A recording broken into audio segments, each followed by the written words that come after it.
O tema Tecnocracia como ferramenta de controle. Bom, boa tarde. Estou feliz em estar mais uma vez aqui com vocês, a convite do Padre Wander, do Cláudio, do André. E enquanto eu conversava ontem com a minha tia, que veio lá do Paraná para passar uns dias comigo e estar aqui comigo, eu ia tentar falar o que a gente ia conversar hoje aqui, né? E falei assim, em termos muito sucintos e muito pobres, porque eu não consigo resumir a palestra do Murilo, eu já ouvi ela várias e várias vezes e eu não consigo ainda entender a ponto de ensinar para os outros. Mas falei para ela basicamente que a palestra do Murilo seria o terreno onde a gente entenderia onde de fato mora o problema, né?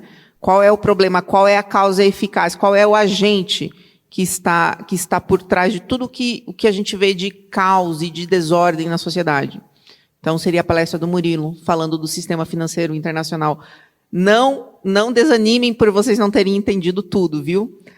Vai tempo até a gente conseguir sedimentar esse conhecimento, até esse conhecimento realmente ficar no nosso coração, criar raízes e a gente conseguir enxergar o mundo a partir dessas experiências.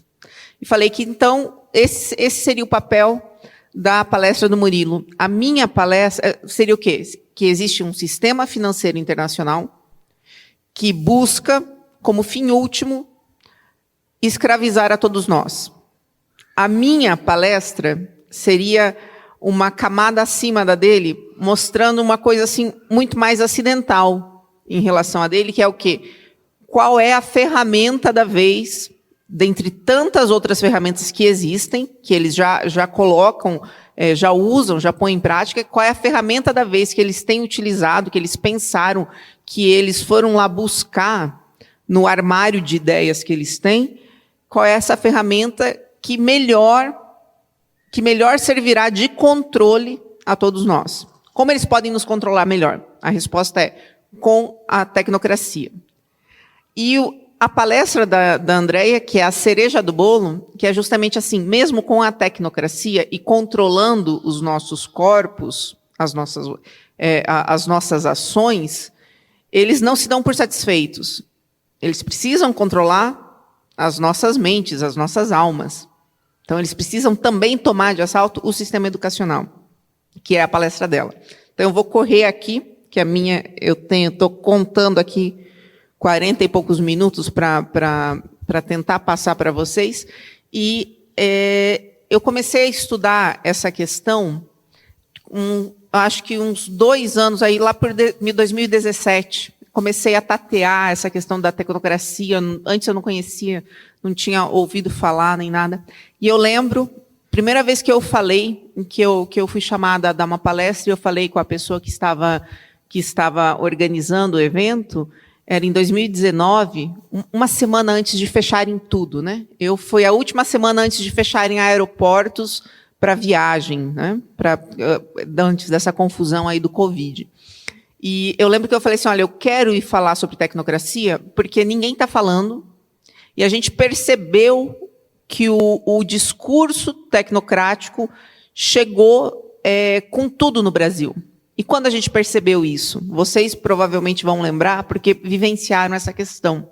Quando houve aquela briga no MEC, né? Quem vai estar dentro do MEC? Ah, não, queremos cargos o quê? Técnicos. Né? Era o que todo mundo falava. Não queremos ninguém com ideologia, nós queremos cargos técnicos. Como se de fato houvesse alguém com uma visão técnica da educação, que não fosse uma visão não ideológica, mas pautada em princípios, né? Ali eu percebi esse zoomzinho e falei assim, olha, é interessante que os brasileiros comecem a estudar a questão da tecnocracia, porque ela está ali na esquina, pronta para nos caçar. Quando aparentemente nós assim conseguimos dar passos que iniciem a nossa libertação da esquerda, né? A gente começou a ter uma reação educacional, uma reação eleitoral, inclusive, você não é que já acabou, mas você começou a ter uma reação. Só que a esquerda vai ficar defasada rapidamente e o bicho-papão da vez é a tecnocracia. Então, eu comecei a estudar e a falar a respeito. E eu acho que casa muito bem, depois de passados aí esses 2 anos de pandemia, isso que eu estou falando aqui já qualquer um vai identificar, porque todos nós vivemos na pele um governo sob os ditames tecnocráticos. Você pode colocar eu acho que seria bom você desligar um pouquinho as luzes, até para ficar mais... Isso, melhora para as pessoas que estão lá no fundo. Então, a tecnocracia, ela é um ideário político que tem raízes aí, basicamente, no positivismo, no progressismo, no darwinismo e no cientificismo, né? Nessa ideia de progresso, nessa ideia... tudo isso daqui já de antemão tira Deus da história, né? A história não é regida pela vontade divina, então você coloca, com o darwinismo, você coloca uma dose muito grande de diminuição do ser humano. O ser humano é um monte de átomos que até agora deu certo, mas de repente daqui um pouquinho não dará mais e nada é definitivo. A ideia é de que só a ciência, olha lá, pode referendar as verdades, entendeu? Então, se você, o pai, a mãe, as pessoas, a igreja, nenhum deles são portadores de verdades que podem ser aplicadas aos filhos, por exemplo. É só a ciência, e ali você vai colocar a ciência como um comitê de meia dúzia de cientistas. Só aquilo que só pode ser verdade, aquilo que é pesado, que é pipetado, que você consegue medir a temperatura, sabe? Essa visão tacanha mesmo em relação à verdade. Tudo isso daqui se juntou misturou ali nessa sopa e saiu a tecnocracia. E a gente tem, é muito interessante porque a gente tem assim, a honra mesmo de ter um pensador como José Pedro Galvão de Souza, que entendeu os problemas da tecnocracia ainda na década de 70. Ele tem um livro muito interessante, vale a pena ler, chamado O Estado Tecnocrático. Ele foi um grande estudioso, um grande intelectual do direito natural, da lei natural. E lá pelas tantas ele para de escrever os livros relacionados às ciências políticas, à filosofia política, à lei natural, a direito positivo, direito natural, e faz um livro só sobre o Estado tecnocrático. Eu tive a honra de poder conversar com o filho dele a respeito disso, e eu comunguei com ele, né, dividi com ele as impressões que eu tive ao ler o livro. Eu falei assim, olha, enquanto eu estava lendo o livro do seu pai, eu senti uma espécie de ansiedade, de incômodo, de urgência até ao escrever, né? Me pareceu que ele realmente ficou assustado com tudo aquilo. E ele falou assim, você está correta. Papai estava muito triste. Foi depois de uma época em que ele passou nos Estados Unidos, e eu imagino que ali ele tenha tomado, né, contato, assim, um contato mais direto com a ONU, com a maneira como o governo e as relações diplomáticas americanas estavam se estruturando, e um homem muito inteligente, ele conseguiu fazer uma leitura muito, muito, muito rápida de toda aquela situação e conseguiu antever para onde aquilo lá ia dar, sabe?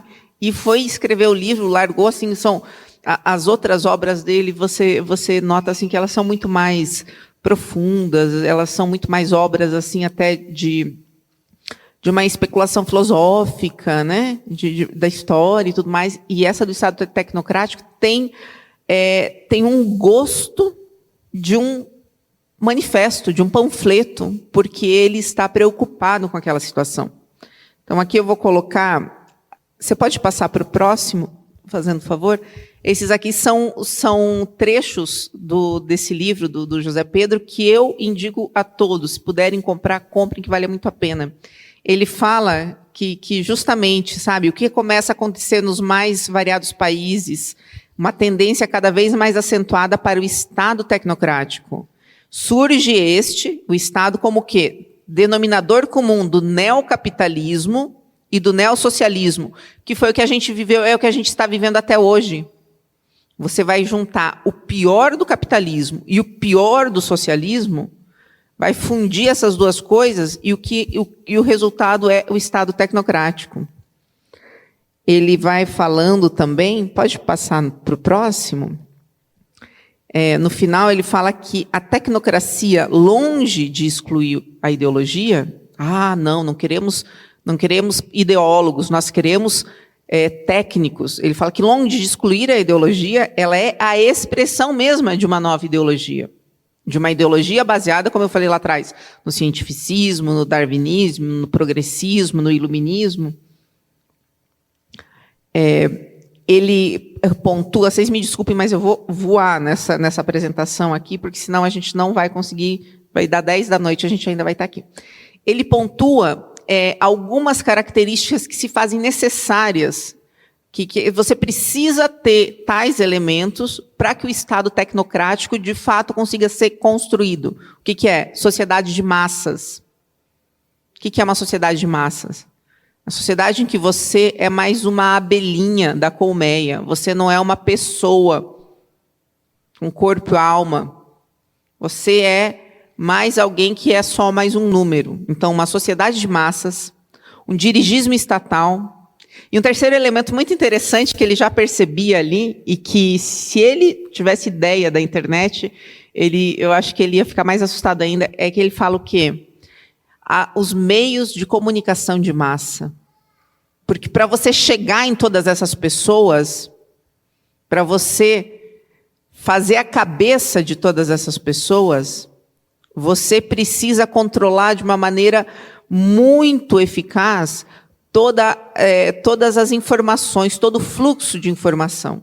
Você precisa fazer quase que uma lavagem cerebral em doses homeopáticas nessas pessoas para que elas aceitem ser tratadas dentro de um Estado tecnocrático. Porque no Estado tecnocrático, o corpo político, o Estado, para que serve o Estado hoje? O Estado serve para preservar as famílias e as pessoas e a nação brasileira. É para isso que você funda e empresta legitimidade a um Estado. Agora, no Estado tecnocrático, são as pessoas que servem o Estado e não o Estado servindo as pessoas. E você só consegue fazer essa inversão se essa pessoa tiver já sido vítima de uma lavagem cerebral. De uma lavagem cerebral que acontece desde os primeiros anos de escola. Passando pelas revistas, pelos jornais, pela televisão, pelas propagandas no YouTube, tudo isso daí hoje precisa ser colocado em prática para que esse Estado tecnocrático seja de fato construído. Pode passar. Passa para o slide 10, fazendo favor. Agora eu quero falar um pouquinho, eu falei agora um pouquinho do conceito de tecnocracia, que é o quê? Que é o governo dos técnicos, de pessoas. Não é um governo em que o meu voto tem vez, porque eu não entendo das coisas. É o governo do comitê de cientistas que vai decidir sobre o uso da máscara. É o governo do comitê de meia dúzia de pedagogas que vai decidir o que o seu filho vai poder ou não ter em escola. Tá bom? Então, esse é o conceito. E agora eu vou passar assim brevemente pela história do movimento tecnocrático. Muito interessante, porque eu passei todos esses anos na faculdade e eu nunca tinha ouvido falar de tecnocracia. Eu não conhecia esse movimento. Foi depois de ter saído, bons anos depois de ter saído, que eu fui ter acesso à história de como esse movimento se desenvolveu nos Estados Unidos.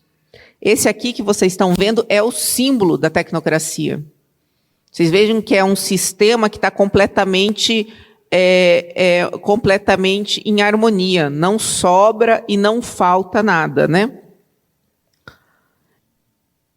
Lembra muito o Yin Yang, sim, da filosofia chinesa, né? Aqui tem o Veblen, Thorstein Veblen, que foi o primeiro...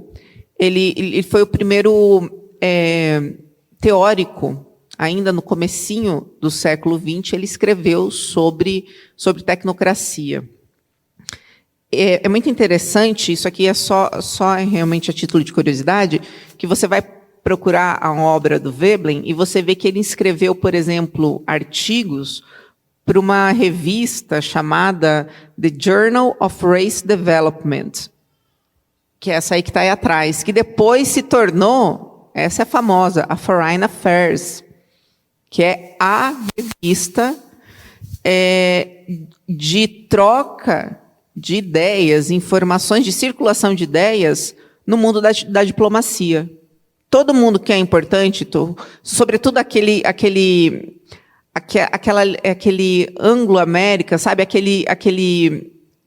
Como é que eu posso fazer? Aquela simbiose entre a elite anglo-americana, eles têm a Foreign Affairs como um canal, como um palco para discussões.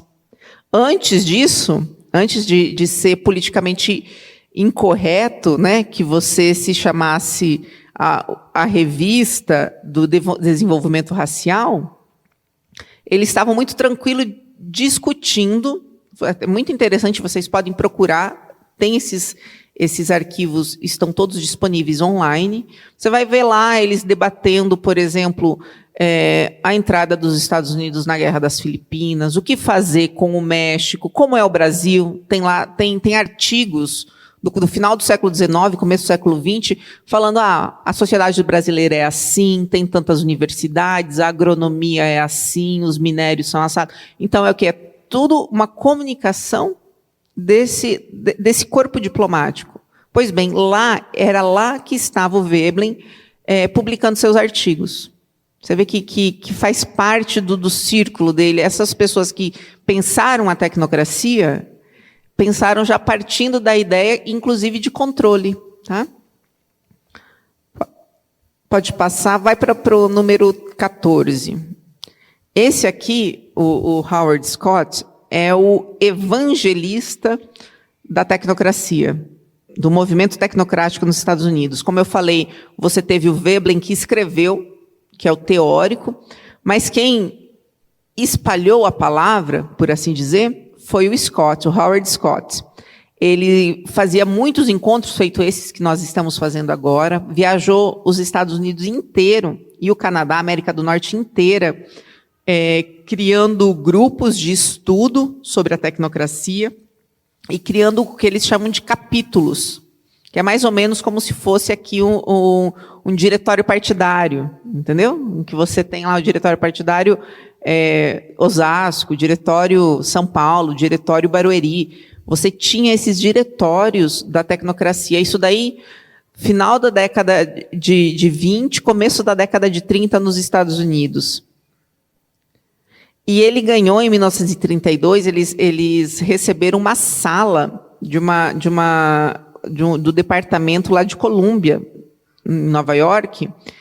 Obviamente, era o departamento de engenharia, né? Então, eles puderam ficar lá naquele departamento de engenharia e fazer desse departamento o escritório do movimento tecnocrático nos Estados Unidos. Então, foi lá que ele prosseguiu com suas pesquisas.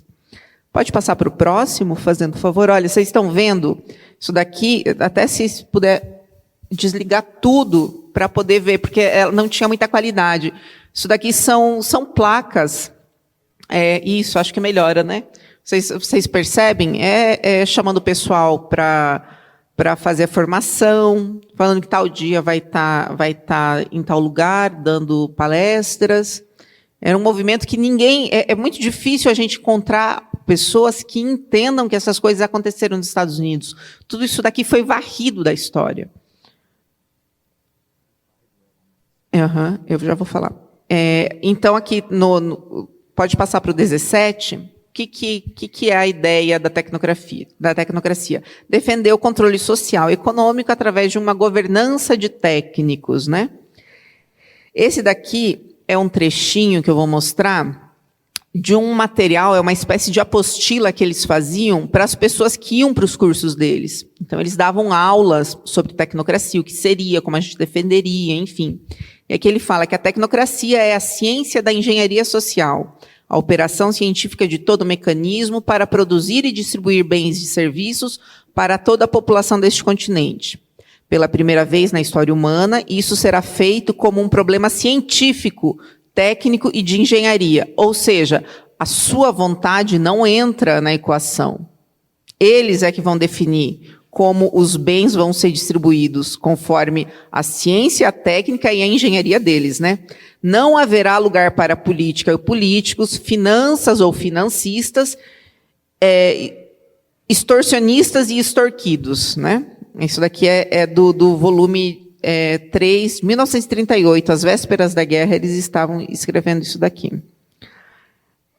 Pode passar para o próximo aqui, para o 19. A tecnocracia propõe um sistema econômico completamente diferente, que nunca foi implementado na história do mundo. Isso aqui é do documento deles, tá bom? Um sistema executado por cientistas e engenheiros que tomariam decisões com base em sua aplicação do método científico.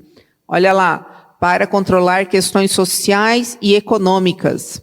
A economia baseada em preços, com leis de oferta e demanda, seria substituída por um sistema baseado em energia. É exatamente o que a gente tem hoje como proposta, né?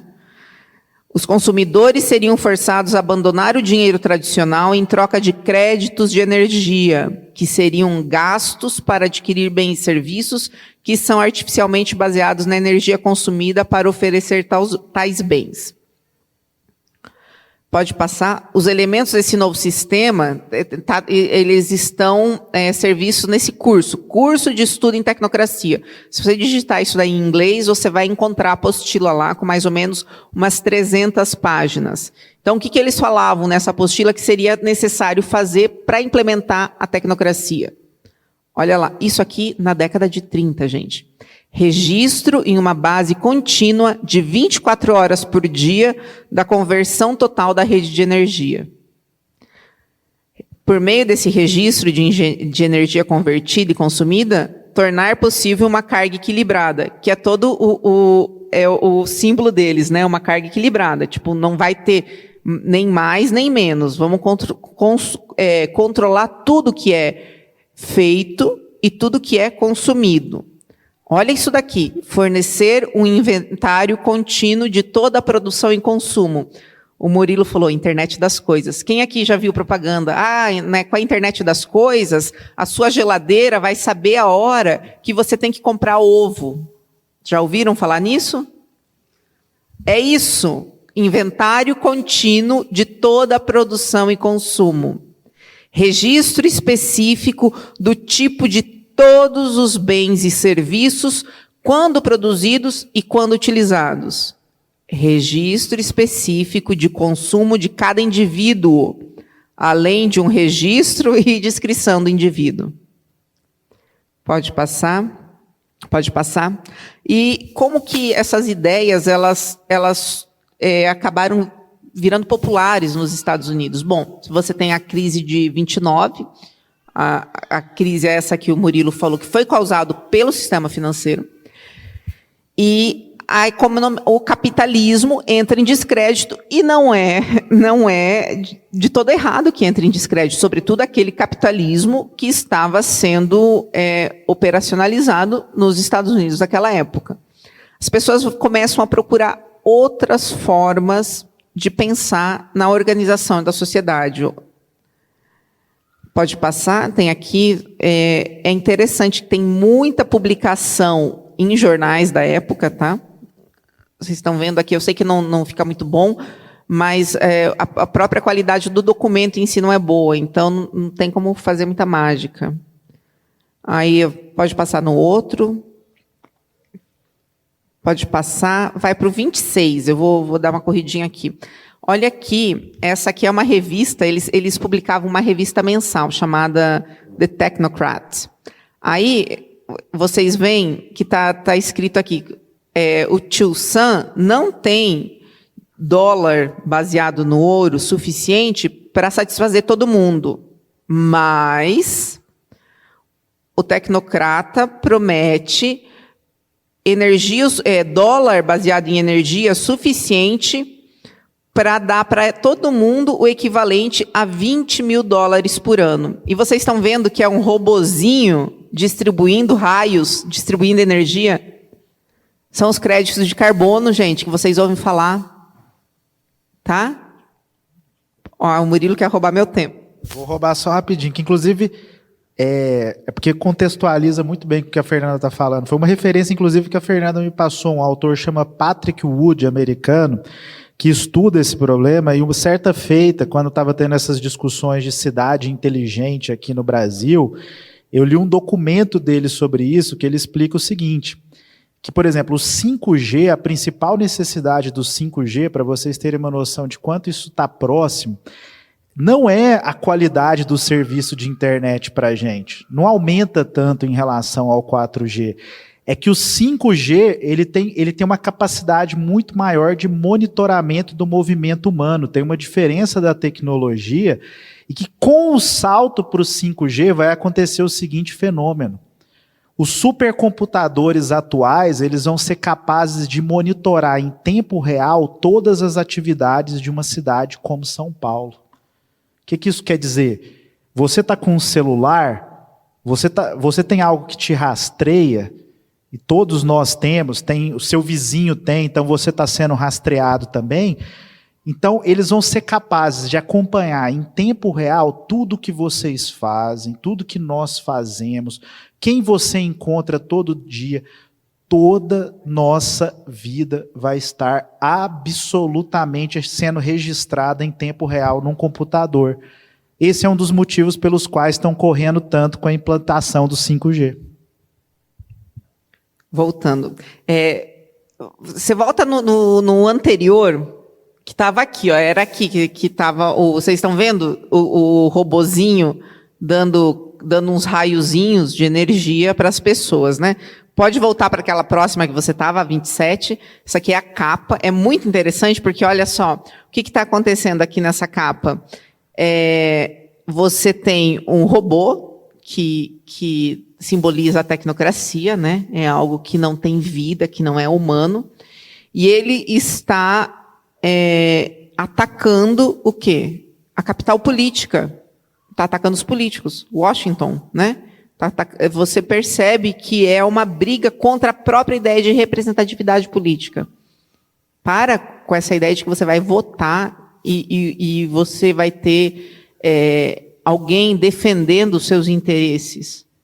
Seus interesses, eles nem serão, ao menos, levados em consideração. O que será levado em consideração é a ciência e a engenharia e o planejamento dessas juntas, desses comitês. Pode passar para o próximo. Aqui é o Howard Scott discursando em 1941 em Los Angeles. Muito interessante porque eles tinham uniformes, eles tinham cumprimentos, né? Mais ou menos feito os nazistas tinham a saudação, também eles tinham esses elementos, né, próprios ali dos movimentos da década de 30.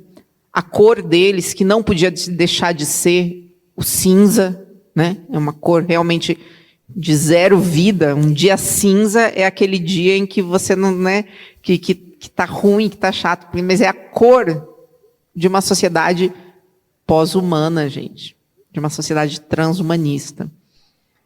Pode passar para a próxima. Aqui, ó, a sessão. Vocês estão vendo as moças com uniforme, fazendo o gesto de sentido. Só um minutinho, por favor, um recadinho urgente. Pode aqui, falar. Que a Ana Rita está procurando pela mãe Rita. Por favor. Está aqui com a Cláudia, na lateral. Desculpa, pode continuar. Vou continuar. Aqui também você tem, então, como eu falei, esses capítulos que eram formados em que as pessoas iam estudar, as pessoas estavam tendo aulas. E olha que interessante, o nome dos capítulos não estava ligado necessariamente à cidade, entendeu? Não era o capítulo São José do Rio Preto, o capítulo Presidente Prudente, porque isso ainda é muito humano, né? Então, era a seção 1RO 11834. Brasília total, aquela coisa feita para esmagar o ser humano, para você não reconhecer nada, você não. Sempre a ideia de nome de rua é uma coisa muito importante, simbólica, nome de qualquer coisa, né? Você nomeia para prestar uma homenagem, para fazer uma lembrança. Aqui você tira essa ideia e está lá, seção número 1, RO 11834. Passa na próxima, também mais uma propaganda deles, né? Eles indo fazer os encontros. Eu quero que vocês percebam como esse movimento ele teve uma capilaridade muito grande nos Estados Unidos e no Canadá. Aliás, é interessante, pouca gente fala. O pessoal acha que tem aí bilionário, que é outsider. Vocês sabem, conhecem, já ouviram falar do Elon Musk? O avô do Elon Musk foi o presidente da seção canadense da tecnocracia, do movimento tecnocrático. Ele não é um outsider.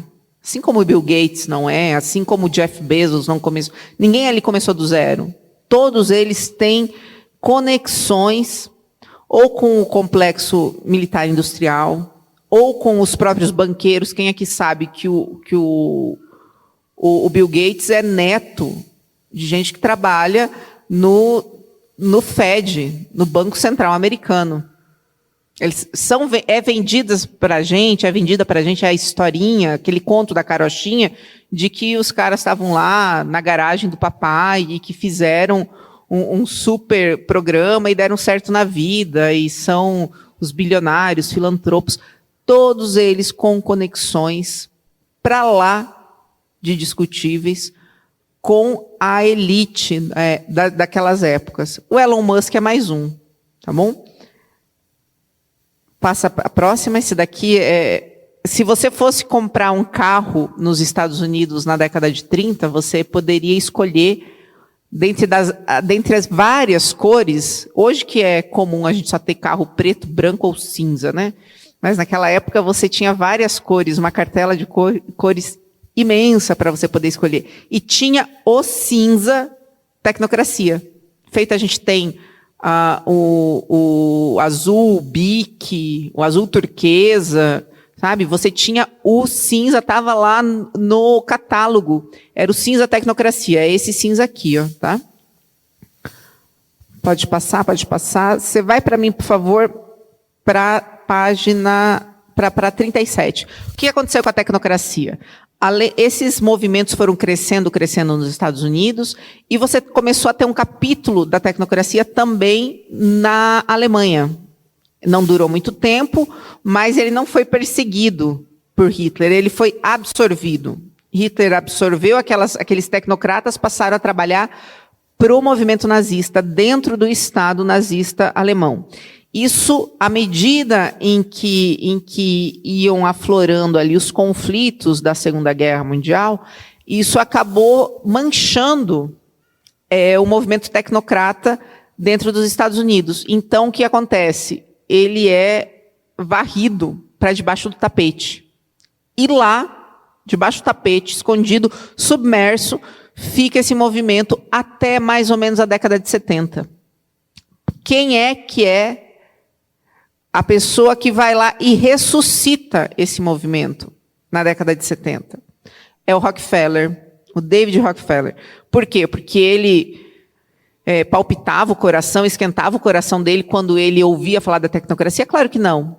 Porque ele entendeu aquilo que eu falei no comecinho. Ele entendeu que a tecnocracia seria uma ferramenta ótima para controlar a cada um de nós. E que essas ideias precisavam ser lançadas de novo na sociedade. Claro, dando aquela reciclada, tirando aquilo que, de repente, hoje em dia não faria sentido, ou que faria com que as pessoas recusassem. Então, pode passar o próximo. O Rockefeller conhece esse senhorzinho aqui, que tem mais consoante do que não é fácil, né? A gente fala, é o Brzezinski. Até hoje eu não tento falar o primeiro nome dele, mas é o Brzezinski, Zbigniew Brzezinski, né? De repente algum polonês aí pode vir nos ajudar a conseguir falar o nome dele. Ele é um estudioso, nascido de pais diplomatas. Os pais dele ambos são de carreira diplomática, nascido no Canadá, mas acabou se situando ali em Columbia, também em Nova York, na Columbia University, no mesmo lugar em que, na década de 30, a tecnocracia tinha ganhado o escritório. Lembram que eu falei no final, lá no começo? O Brzezinski, ele escreve um livro muito interessante, o papel da América na era tecnotrônica. O que é? Esse livro é o resgate da tecnocracia. Ele dá um nomezinho um pouco diferente para não ficar tão manjado, porque o pessoal da tecnocracia da década de 30 ficou muito perto do Hitler e essas coisas acabaram dificultando um pouco a aceitação. Então, ele usa a era tecnotrônica e tudo mais, mas ele publica esse livro, e esse livro, como eu falei, chama a atenção do Rockefeller. O Rockefeller falou, tá aí, é isso, essa é a ferramenta que a gente vai usar para implementar o controle nas sociedades. E tão animado ele ficou, ele achou tão interessante, que o que ele fez, ele criou uma espécie de ONG, um novo grupo político para implementar a tecnocracia pelo mundo afora. Esse grupo político se chama Comissão Trilateral, tá bom? Aí, olha só que interessante. Pode passar a próxima. Eu encontrei nos arquivos da revista Veja uma entrevista que os mais novinhos não vão saber o que é, mas quem é mais velho sabe a importância que se era dada à entrevista de abertura da revista nas páginas amarelas. Pois bem, o Brzezinski ganhou páginas amarelas aqui no Brasil em 74. Tá? O auge da ditadura, da defesa dos interesses brasileiros, pois bem, está aqui o senhor Brzezinski, e de repente até esse é um dos problemas. Eu imagino que o Estado, os corpos militares já estivessem mais ou menos preparados, porque também eles são formados por muito positivismo, já estivessem mais ou menos preparados para abraçar a tecnocracia. Esteve Brzezinski aqui, dando entrevista para a principal revista brasileira. Pode passar no próximo. Eu peguei alguns trechinhos aqui, para que vocês vejam lá. Atualmente, Brzezinski dirige a Comissão Trilateral. É essa que eu falei que eles criaram só para implementar a tecnocracia mundo afora. Uma organização privada que tem por objetivo estabelecer um conduto de consultas entre os governos, grupos e personalidades dos Estados Unidos, Europa e Japão. Esta semana ele estará no Brasil para palestras e encontros em São Paulo, não sei se está aqui, mas foi São Paulo, Rio de Janeiro e Brasília. Aí aqui, olha que interessante, pode passar para o próximo. Ele fala que é preciso estabelecer um diálogo sobre um novo tipo de sistema internacional, não só no contexto americano, mas também entre Estados Unidos e principais elementos da cena internacional. E não deveríamos ainda nos esquecer das potências emergentes como o Brasil, Irã, países que terão um papel decisivo no quê? Na criação de uma nova ordem internacional, que substituirá a atual. Essa nova ordem internacional que substituirá a atual é uma ordem completamente forjada nos princípios da tecnocracia. Uma ordem que atenderá às necessidades do sistema financeiro internacional. É mais ou menos nessa época aqui que acontece também a criação de um outro organismo, que a gente tem ouvido falar hoje em dia, que é o quê? E que eu acho que merece, inclusive, uma palestra à parte, o Fórum Econômico Mundial. Também nasce aqui na década de 70, tá bom?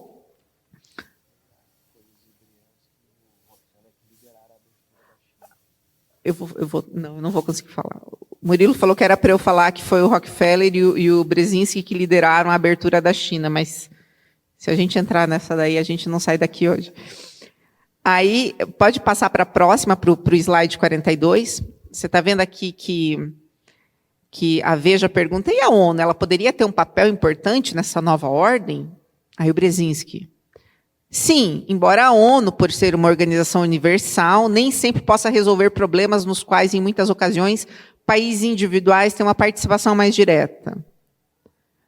o escopo, ele fala que a ONU não pode se converter no núcleo de um novo sistema. O escopo da ONU é amplo demais, o que resulta em algumas fraquezas estruturais. A ONU ainda tem, vou traduzir, a ONU ainda tem que fazer de conta que ouve todo mundo. Demora demais essa demão de democracia e de representatividade que a ONU quer passar. Bom mesmo é resolver as coisas lá em Davos, que só tem empresário, que só tem globalista, que você não precisa passar por nenhuma pretensão de democracia. Então, ele ali entende que, olha, a ONU pode até ser, mas vai ser uma coisa muito tangencial. O centro do negócio não estará na ONU. Pode passar para o próximo.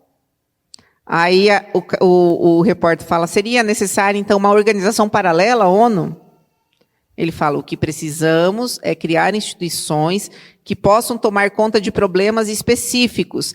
Como eles ainda não tinham descoberto a desculpa, ele foi atirando para todo lado. Perceba lá, sei lá, poluição, questão dos oceanos. A questão dos oceanos, ele nem sabe o que é. A questão dos oceanos, a alimentação mundial, o excesso de população, ainda não era politicamente incorreto falar que tem muito pobre nascendo no mundo, né? Então eles ainda colocavam aqui o excesso de população, outros desse tipo, organizações que possam ou não ter relações mútuas. E nem sempre a centralização é o melhor sistema. Pode passar para o próximo. Olha como o símbolo da Comissão Trilateral lembra o símbolo da tecnocracia. Vocês viram que eles resgataram de fato, né? Então está aqui, fundado em 73, após a apresentação da ideia em uma reunião do Grupo Bilderberg. Sabe a cebola? Tem uma camada, que daí tem uma camada dentro, uma camada dentro. Você vê, Grupo Bilderberg que faz a sugestão para criar um outro grupo, daí eles criam outro grupo, daí a Comissão Trilateral sugere a criação de outro grupo. Então, a gente se sente, como é que eu posso falar, cercado por um monte de grupos, a gente não entende direito, mas são todos da mesma matriz. Só que eles abrem os tentáculos e eles se comunicam entre si e eles se multiplicam a partir dessa comunicação. Pode passar, pode passar. É interessante também, pode passar. Depois vocês podem pegar online, até posso passar para o Cláudio, você tem a lista dos membros fundadores da Comissão Trilateral. O Donovan, a Comissão Trilateral sempre contou qual era o tipo de gente que estava lá.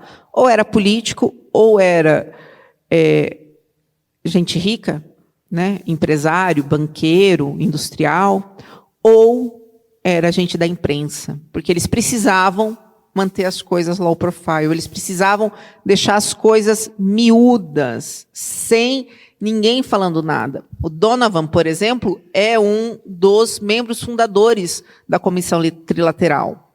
E ele é o editor-chefe da Time Inc., né, que era a empresa ali, o conglomerado, que cuidava de praticamente metade das revistas importantes nos Estados Unidos, a Life, Time, Fortune, Money, People.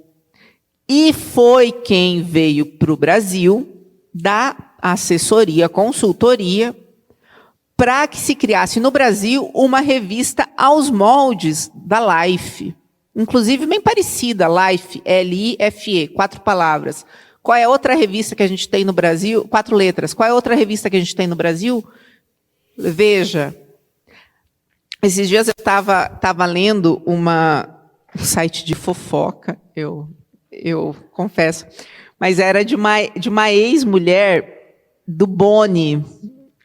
E aí lá nesse site ela fala como ela sempre foi meio hippie e tudo mais, e como ela chocava as pessoas que o Boni, sabe, o diretor da Globo, as pessoas que o Boni levavam para jantar na casa dela. Que ela sempre esteve muito em contato com o pessoal da Life. Eu falei, da Time. Eu falei, aí, ó, quando você está lendo um negócio de fofoca, você encontra ali um rastro da pessoa. Então, quer dizer que esse pessoal vinha jantar com as pessoas da Globo aqui no Brasil, no começo da década de 70? Eles estavam juntos, eles estavam pensando em soluções. Aí você consegue desdobrar essas questões e perceber tudo o que está acontecendo na comunicação, nos meios de comunicação hoje no Brasil. Mas, enfim, Donovan estava lá e é por isso que as revistas não deram um A. É por isso, inclusive, que a gente encontra o Brzezinski falando na Veja de 74. Pode passar. Carter, eleito homem... O Carter também fazia parte da... Não, ele não fazia parte, mas quando ele foi eleito, praticamente todas as pessoas do primeiro escalão dele eram da comissão trilateral. Aí você vê como eles vão sempre assim, trabalhando em grupo, né? Então, o Carter, que é o cara que é o presidente, que colocou todo mundo da comissão trilateral dentro do seu governo, é eleito pela revista do Donovan, que também faz parte da comissão trilateral, como o homem do ano. Aqui, ó, para vocês verem, eu até falaria um pouco da China, porque está aqui também qual é um outro homem do ano que a revista Time escolheu em 78. O Xiaoping, que foi quem começou com o processo de abertura da China, mas infelizmente não convém falar agora, porque a gente não vai ter tempo, tá? Pode passar. Vai para o 51 direto. Essa aqui é a carta que o Brzezinski mandou para os membros do Conselho da Comissão Trilateral que se encontraram em 76. Ele foi escolhido como consultor de política do Carter. Então, ele abriu mão da presidência da Comissão Trilateral e foi trabalhar dentro do governo americano. E aí ele redigiu uma carta para aqueles que se encontrariam, eles faziam encontros anuais para aqueles que se encontrariam em 76 da Comissão Trilateral. Foi um encontro que aconteceu em Tóquio, tá? Então ele fala lá que abro aspas, continuo convencido de que nas questões arquitetônicas mais amplas de hoje, então a arquitetônica, os caras eles estão construindo, eles estão começando a construir os fundamentos dessa nova ordem mundial. A colaboração entre nossas regiões é de extrema necessidade. Essa colaboração deve ser dedicada ao quê? Criação de uma ordem mundial mais justa e equitativa. Exigirá um processo prolongado, mas penso que podemos olhar para frente com confiança e orgulharmos-nos do contributo que a comissão está a dar. Pode passar para o 52. Eu só quero mostrar para vocês um senador americano, conservador, que entendeu tudo o que estava acontecendo e mais um pouco. Olha o que ele fala da Comissão Trilateral. É fácil a gente estar aqui hoje, 2022, poder fazer uso de diversos artigos, livros, palestras que já estão aí e que as pessoas já analisaram essas questões. É muito fácil, é só ler, juntar as coisas e vir aqui conversar com vocês. Agora, o Goldwater, em 79, fazia 6 anos que a Comissão Trilateral tinha sido criada e que tinha toda essa aura meio de, não de segredo, mas de uma sociedade meio discreta, não se falava muito na imprensa. Ele já entendeu tudo o que estava por trás. E ele fala justamente isso, a Comissão Trilateral é internacional e pretende ser o veículo, o que ela pretende ser? O veículo de consolidação multinacional dos interesses comerciais e bancários, através da obtenção do controle do governo político dos Estados Unidos. Representa um esforço hábil e coordenado, nada é por acaso, tá? Coordenado para assumir o controle e, olha que interessante, consolidar os 4 centros de poder. Quais sejam? Político, todo mundo entende que é um centro de controle político. Monetário, mais ou menos, Murilo precisa vir aqui mais umas 10 vezes para a gente conseguir entender. Intelectual, a gente entende, eles vão controlar as ideias. Eclesiástico. Eles vão definir uma nova moralidade. É um neossacerdócio da tecnocracia, porque é o que eles querem. Definir novas sacralidades. Tá bom? É o meio ambiente, é a carta da terra. Pode passar para o próximo. Só vou dar um exemplo rapidinho de como eles conseguem aparelhar as estruturas de governo, tá? Banco Mundial. Esses aqui são os últimos presidentes do Banco Mundial. O FMI é a Europa que aponta. Essa é a tradição. FMI, quem aponta é a Europa. Banco Mundial, quem aponta são os Estados Unidos. Todos esses que estão negritados, que estão em negrito, foram presidentes do Banco Nacional e membros da Comissão Trilateral. Então, os caras dominam o Banco Mundial, que é quem rubrica empréstimo para as nações, desde a década de 60, tá bom? Um outro cargo muito importante, que é o cargo que é mais ou menos como se fosse o cargo de secretário de Comércio Exterior aqui no Brasil, nem sei se a gente tem esse cargo, mas é o cargo que controla, que consegue controlar o quê? Consegue controlar os acordos comerciais que os Estados Unidos fazem. Também, todo mundo que está em negrito aqui é da Comissão Trilateral. FED, que é o Banco Central Americano. Esses três aí, desde a década de 70, desde que surgiu a Comissão Trilateral, manda no Banco Central Americano, tá bom?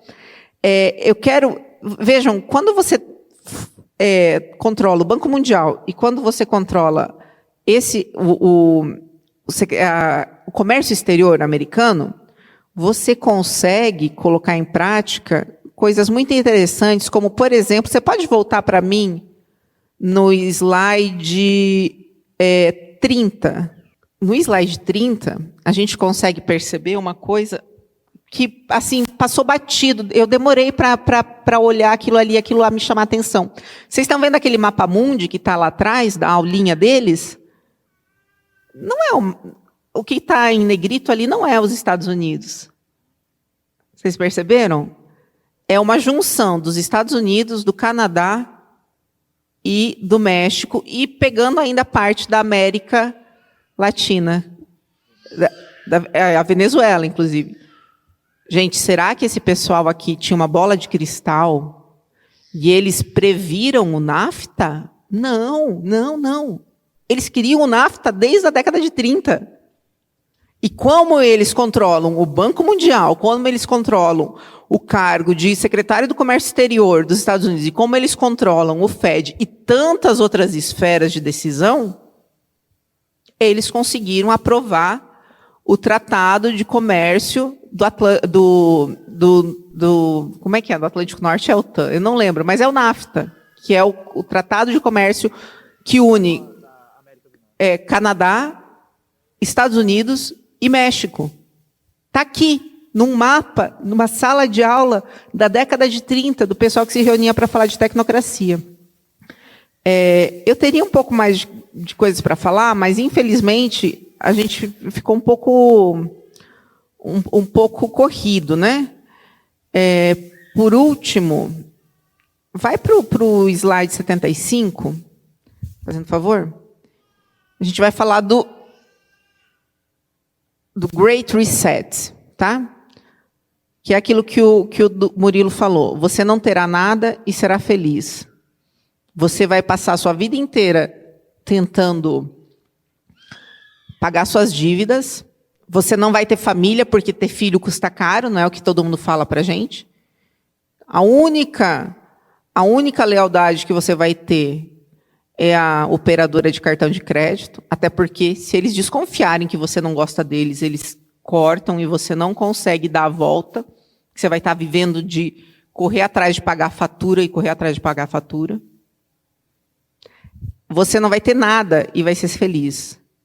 E uma realidade virtual para te anestesiar de toda essa miséria que vai ser essa escravidão do século XXI. Tá bom? Então, eu fecho, já entrego com 5 minutos de atraso para a Andréia. A gente conversa, tenta esclarecer um pouquinho mais para frente, quando tiverem perguntas aqui. Desculpa por ter que fazer essas coisas assim de maneira tão concisa, né? Quebrou muito a palestra, mas eu espero que vocês tenham entendido. O fio condutor é o sistema financeiro, tal qual o Murilo explicou, precisa de ferramentas que consigam nos escravizar. Como eles não conseguem meter um chicote em todo mundo, eles precisam criar essas estratégias que serão muito mais eficazes do que qualquer chicote. Como mesmo assim, ainda tem gente teimosa que não vai querer viver desse jeito aqui, eles precisam ir para o sistema educacional para que, de fato, lá eles quebrem qualquer resquício de humanidade que faça o nosso coração desejar as coisas do alto. Tá bom? Eu agradeço pelo tempo de vocês e passo a palavra para a Andréia.